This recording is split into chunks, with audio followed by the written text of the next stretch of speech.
You stand in a packed stadium, surrounded by 80,000 screaming faces. You see incredible diversity, different skin colors, hair textures, body types, and languages. 8 billion people walk this planet. We seem endlessly varied. But underneath the skin, we are almost genetically identical. In fact, any two humans chosen at random from anywhere on Earth are more genetically similar to each other than two chimpanzees from the same forest in Central Africa. How is that possible? The answer lies buried under 3 meters of ancient volcanic ash on the island of Sumatra. 74,000 years ago, something happened that nearly erased Homo sapiens from the face of the Earth. Episode 6, The Great Bottleneck. Your ancestors had just mastered clothing. They had conquered the heat of the savanna with their naked, sweating bodies. They had conquered the cold of the Ice Age with stitched animal hides and bone needles. They felt invincible. They were about to be humbled by a planet that doesn't care about human ambition. It started with a tremor, a low vibration that rattled the bones in your legs. The birds went silent. The ground shook again. Not an earthquake, but something deeper, slower, and building toward an ancient violence. On the other side of the Indian Ocean, on an island called Sumatra, a mountain named Toba was about to tear itself apart. Mount Toba's eruption was not a normal volcano. It was a supereruption, rated 8 out of 8 on the Volcanic Explosivity Index. To put it in perspective, the 1980 eruption of Mount St. Helens was classified as a 5. Toba was 3,000 times more powerful. Krakatoa in 1883 killed 36,000 people and was heard thousands of kilometers away. Toba made Krakatoa look like a campfire. In a single event, Toba blasted approximately 2,800 cubic kilometers of material into the atmosphere. Not 800, 2,800. Enough ash to bury the entire island of Manhattan under a layer 40 kilometers deep. The explosion was so massive that it left behind a caldera, a collapsed crater, 100 kilometers long and 30 kilometers wide. Today, that caldera is Lake Toba, the largest volcanic lake on Earth. If you visit Sumatra, you can swim in the scar. Within hours of the eruption, a column of superheated gas and ash had punched through the troposphere and into the stratosphere, 40 kilometers above the Earth's surface. The jet stream caught the ash cloud and began spreading it across the planet. Within days, the sky over South Asia was black. Within weeks, the ash cloud had wrapped around the entire globe. The sun disappeared. Not dimmed. Disappeared. For weeks on end, the world experienced near-total darkness during daytime hours.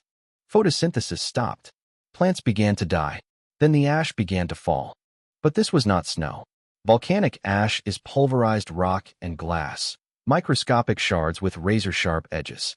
Inhaling it was like breathing ground glass, shredding the lungs of every animal.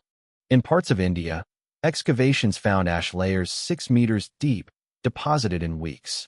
Imagine looking out your window and watching sharp, toxic gray dust bury your entire world. Water sources turned to thick, alkaline sludge. Rivers ran gray. Lakes became undrinkable.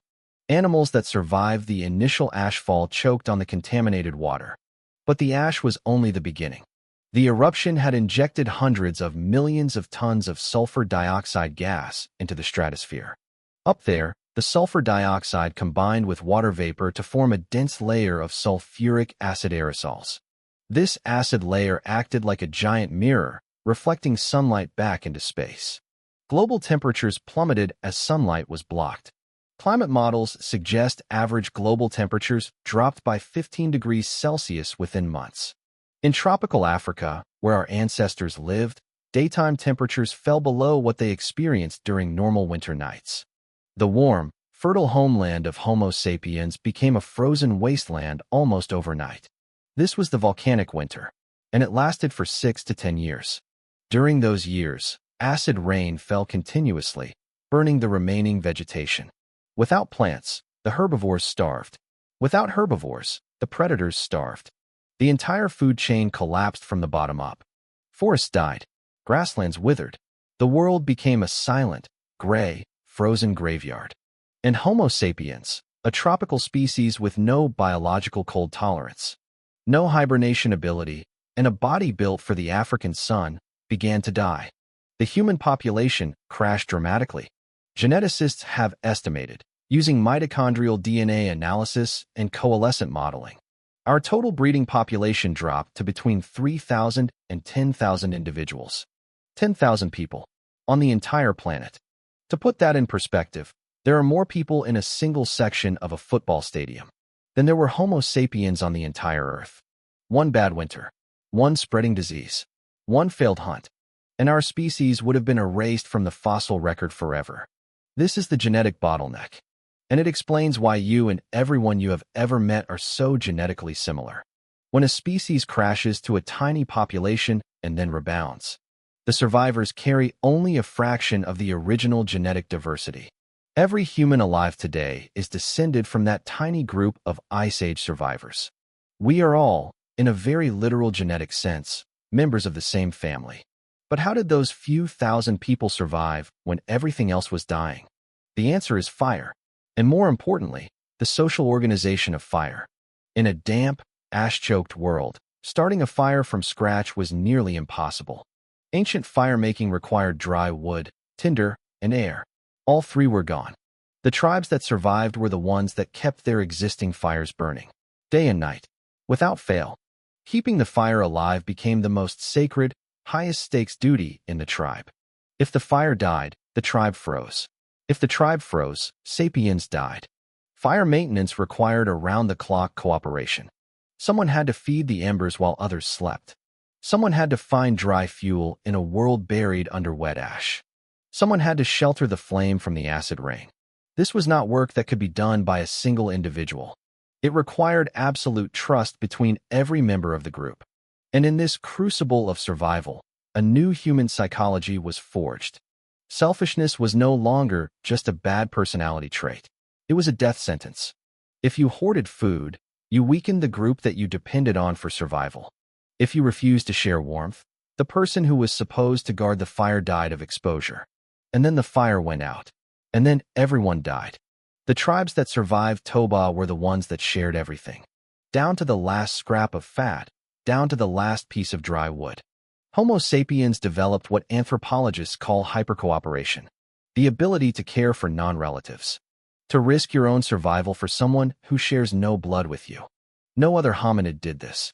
Neanderthals lived in small, isolated family bands of 15 to 20. They rarely interacted with other groups. They shared no resources across territorial lines. When local resources failed, each Neanderthal band faced the collapse alone, and one by one, they vanished. But Homo sapiens did the opposite. We built vast social networks that stretched across valleys and mountain ranges. We traded tools with strangers. We shared survival information across groups. We formed alliances with people we had never met before, bound together not by blood, but by shared symbols, shared stories, and a shared desperation to survive. This is the moment that our social brains were forged, not in the sunshine of the savannah, in the volcanic ashes of Mount Toba. Finally, after a decade of frozen darkness, the atmosphere began to clear. The sulfur washed out of the sky. The sun broke through the haze. Green life pushed through the gray crust, reclaiming the dead earth one root at a time. Homo sapiens emerged from their mountain sanctuaries into a changed world. They were fewer. They were hungry. But they were bonded together by a level of cooperation that no other species had ever achieved. And they were about to conquer the world.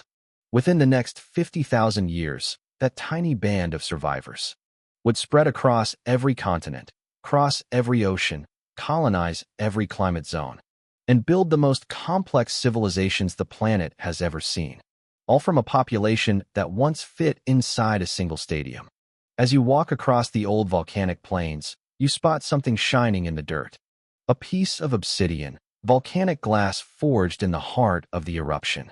Razor sharp, beautiful, deadly, a natural blade and a symbol of your survival. You tie this dark relic to your leather wrap. Next to the tiger tooth, the amber, the bone bead, the wheat stalk, and the bone comb. 6 souvenirs.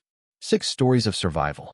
Any 2 humans on Earth are more genetically similar than 2 chimpanzees from the same forest. The bottleneck made us a single family. Racism is a biological lie. Under the skin, we are all brothers and sisters. born from the same crucible of ash. But as you step into the recovering forest, a different kind of threat waits in the shadows. Not a predator you can fight with a spear.